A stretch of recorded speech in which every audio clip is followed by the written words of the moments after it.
Ukiam picnic আমাৰ already 5 ডিচেম্বৰৰ পৰা ষ্টাৰ্ট হৈছে ইয়াতে সকলোৰে পৰা মানুহ হৈছে কিন্তু এইবাৰ অলপ হেৰেঙা হৈছে কাৰণ জুবিন দা আমাৰ মাজত নাই তো এই হিচাপতে মই জুবিন দাক শ্ৰদ্ধাঞ্জলি জ্ঞাপন কৰিছিলোঁ আৰু সকলোৱে আহি থাকিব সুন্দৰভাৱে যাতে পৰিৱেশটো কোনো বিনষ্ট নকৰে তো ঠিক আছে থেংক ইউ জয় জুবিন দা জয় জুবিন দা আৰু দেখিব পাইছে আমাৰ এইটো নদী পাৰত মেঘালয় এইটো নদীটো সিটো পাৰে বৰ্তমান আমি অসমত আছোঁ নদীটো পাৰ হৈ গ'লে আমি মেঘালয় যাই পাম তো অলপমান পিছত আমি মেঘালয়ত যাম আপোনালোকে দেখুৱাওক অঁ আৰু এতিয়া আমাৰ এই দেখিব পাইছে আমি আহোঁতে এখন গাড়ী নাছিল অঁ এতিয়া চাওক ভৰি পৰিছে লোকে এতিয়া দৃশ্যটো চাওক আপোনালোকে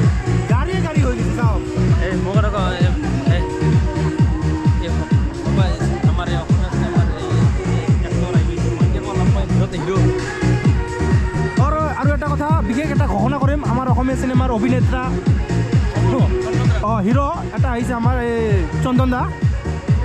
আপুনি কিবা ক'ব নেকি এইবাৰতে কেনেকুৱা লাগিল আপোনাৰ ফিল্ডটো খুব ভাল লাগিছে মই ইয়াতে আগতে এবাৰ আহিছিলোঁ বহু সৰুতে মানে 10-15 বছৰ আগতে আহিছিলোঁ পঢ়ি থাকোঁতে এতিয়া বহুত ভাল লাগিছে পৰিৱেশ ভাল লাগিছে একাপ চাহ খাই দিব ঠিক আছে একাপ চাহ খাম আৰু ঠিক আছে অ'কে থেংক ইউ আপোনাৰ একাপ চাহ আহি গ'ল আপুনি এতিয়া বহুত সুন্দৰ চাহ একবাৰ খাই কিনে টেষ্টটো কওক কেনেকুৱা লাগিছে ভাল লাগিছে আমিও খাই লওঁ খাই লওক এই এলা দি দিবা ভিডিঅ' ফিলিং গুড আল্টিমেট